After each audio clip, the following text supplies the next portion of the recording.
Banjir lahar hujan Marapi yang menerjang Kabupaten Agam, Sumatera Barat membuat banyak rumah warga rusak parah. Hingga saat ini, ada 20 korban meninggal dunia di Kabupaten Agam dan 3 korban masih dalam pencarian. Banjir lahar hujan yang menerjang Kabupaten Agam, Sumatera Barat menghancurkan permukiman warga. Banjir membawa bongkahan batu besar dan kayu dan menghanyutkan rumah warga. Sejumlah warga mencoba menyelamatkan kendaraan ataupun barang berharga mereka dari rumah mereka yang rusak. Hingga saat ini, 20 orang korban ditemukan meninggal dunia di Kabupaten Agam dan 3 orang lainnya masih dalam pencarian. Sampai tadi malam itu, update tadi malam itu ada 20 orang yang kondisinya meninggal dunia. Semua saat ini di mana, Bang? Ada sebagian ada yang di RSAM dan sebagian ada kemungkinan ada yang sudah dibawa oleh pihak keluarga. Oke, siap. 3 korban yang belum ditemukan sesuai data yang kita dapatkan itu dapat ditemukan dan membuahkan hasil pencarian oleh tim gabungan pada hari ini.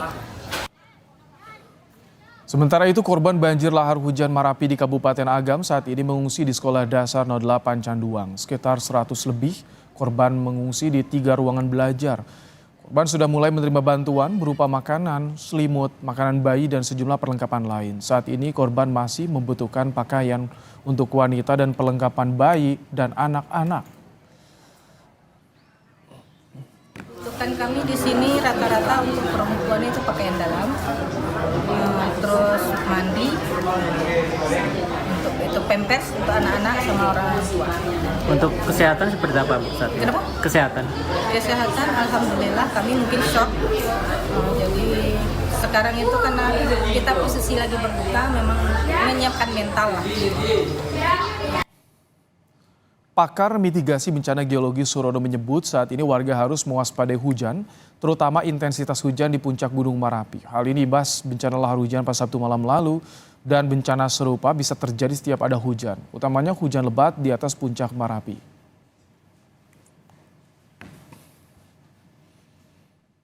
Jadi yang harus diperhatikan oleh masyarakat di sekitar Gunung Marapi, Sumatera Barat adalah setiap saat sekarang ini, karena material pasti masih ada di puncak Marapi ini.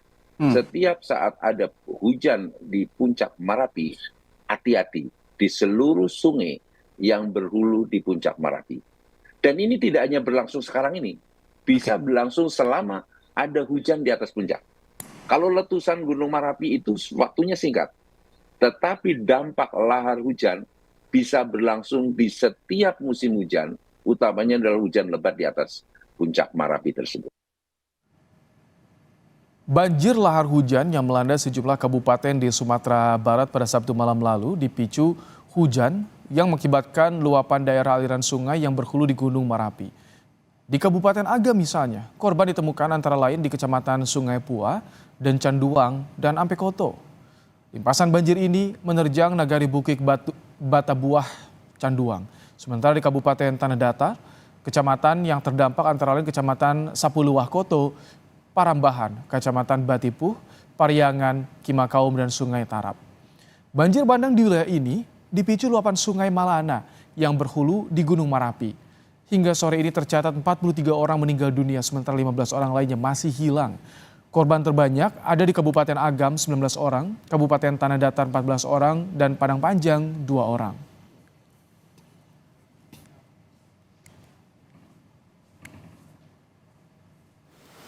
Lebih lengkap soal bencana banjir lahar hujan di Lembah Gunung Marapi, kita berbincang dengan Heruning Tias Desi Purnamasari, Ketua Tim Gunung Api Badan Geologi PVMBG. Selamat petang, Bu Heruning Tias. Selamat petang, Pak Ibrahim. Baik, Bu, dengan kondisi saat ini pasca banjir lahar hujan di wilayah Gunung Marapi ini, apa yang harus diwaspadai, Bu? Iya, yang harus diwaspadai ini adalah adanya curah hujan yang cukup tinggi di area sungai-sungai yang berhulu di Gunung Marapi, dan ini adalah salah satu yang menjadi faktor adanya lahar di Gunung Marapi. Nah, itu disebabkan adanya endapan hasil dari produk erupsi Gunung Marapi yang kemudian bercampur dengan air hujan dan menghasilkan lahar. Kalau saat ini status Gunung Marapi bagaimana, Bu?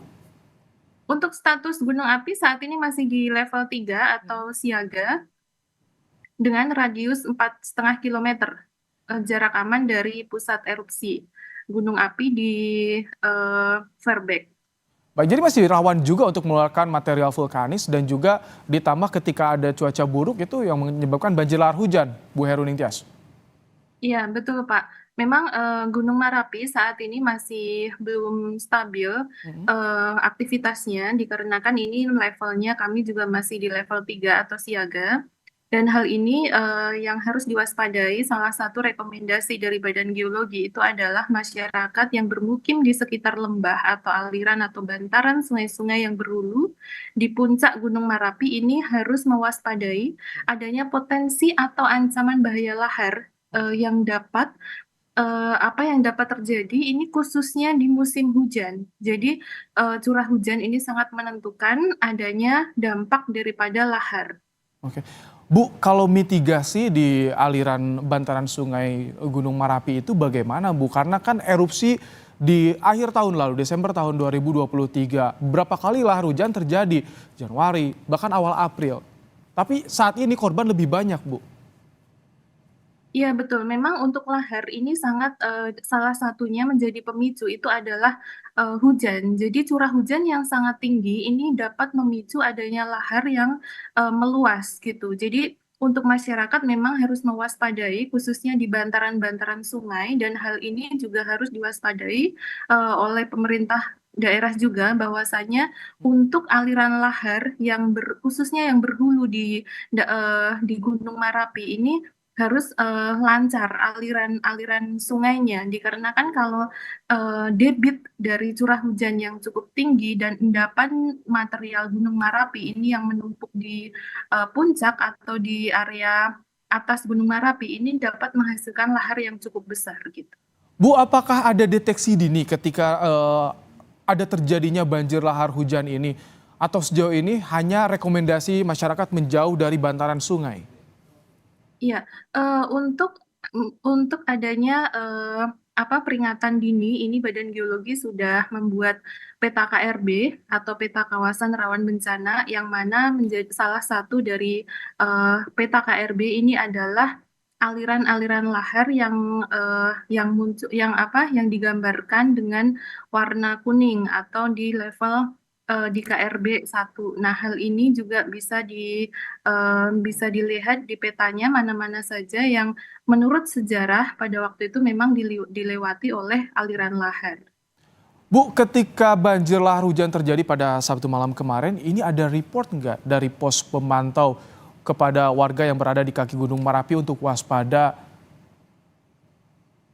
Iya, untuk di rekomendasi kami memang itu setiap laporan yang kami kirimkan setiap 6 jam sekali di sana sudah tertulis bahwa masyarakat untuk dihimbau berhati-hati di sekitaran area lembah, aliran bantaran sungai yang berhulu di puncak Gunung Merapi dikarenakan ketika curah hujan yang cukup tinggi di area puncak ini dapat memicu adanya lahar.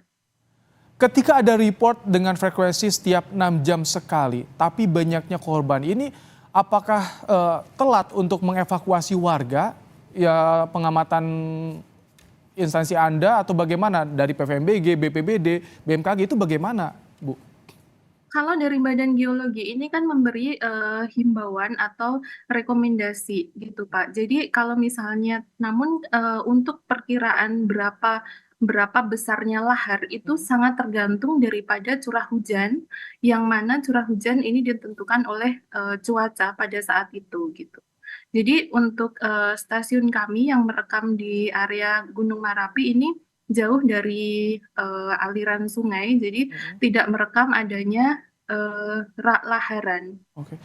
Kalau untuk lahar hujan seperti itu, siapa yang bisa memberikan report pasti kepada warga agar warga segera mengevakuasi? Biasanya siapa, Bu?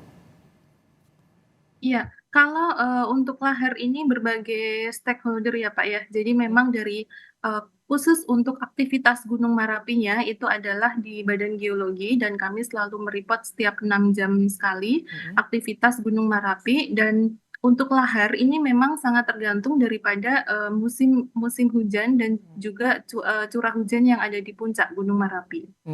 Saat kejadian, Badan Geologi sempat mereport soal ada potensi lahar hujan ini. Kalau untuk potensi lahar hujan selalu kami lahar ya Pak, itu selalu kami sampaikan di rekomendasi kami di laporan yang kami kirimkan setiap 6 jam sekali. Ini memang salah satu lahar menjadi rekomendasi kami. Bu, ini kan beberapa kali banjir lahar hujan terjadi. Apakah tidak ada evakuasi sementara atau diungsikan sementara warga-warga yang sekitar bantaran sungai, Bu?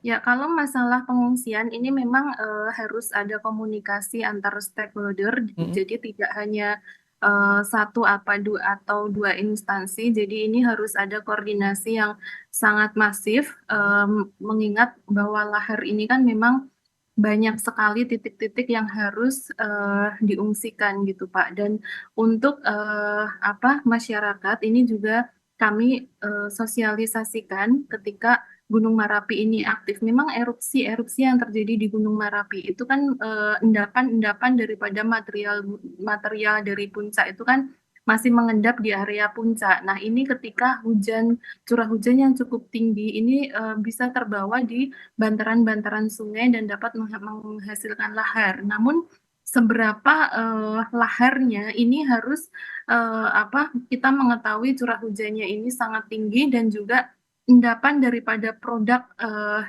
erupsi Gunung Merapi ini seperti apa gitu. Jadi ini yang harus dikoordinasikan bersama. Oke, Bu, untuk ke depan ini karena cuaca buruk masih terjadi di Sumatera Barat, mitigasinya seperti apa?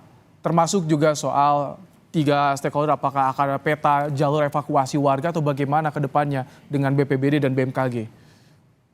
Ya, ini hal yang sangat harus diwaspadai adalah khususnya ketika musim hujan datang dan ini sangat rawan sekali untuk area-area sungai yang berhulu di puncak-puncak gunung. Tidak hanya Gunung Merapi, namun di gunung-gunung yang lain, contohnya di Semeru itu juga beberapa kali ada lahar dan beberapa kali juga ada korban di sana. Jadi memang harus dari gotong royong antara masyarakat dan juga pemerintah kita untuk bagaimana caranya menangani lahar ini agar tidak berdampak besar bagi masyarakat gitu Pak. Baik, terima kasih Bu Herudin Tias Desi Purnama, Ketua Tim Gunung Api Badan Geologi PVMBG telah menyampaikan bagaimana mitigasi bencana di Gunung Merapi, Sumatera Barat. Terima kasih Bu Herudin Tias.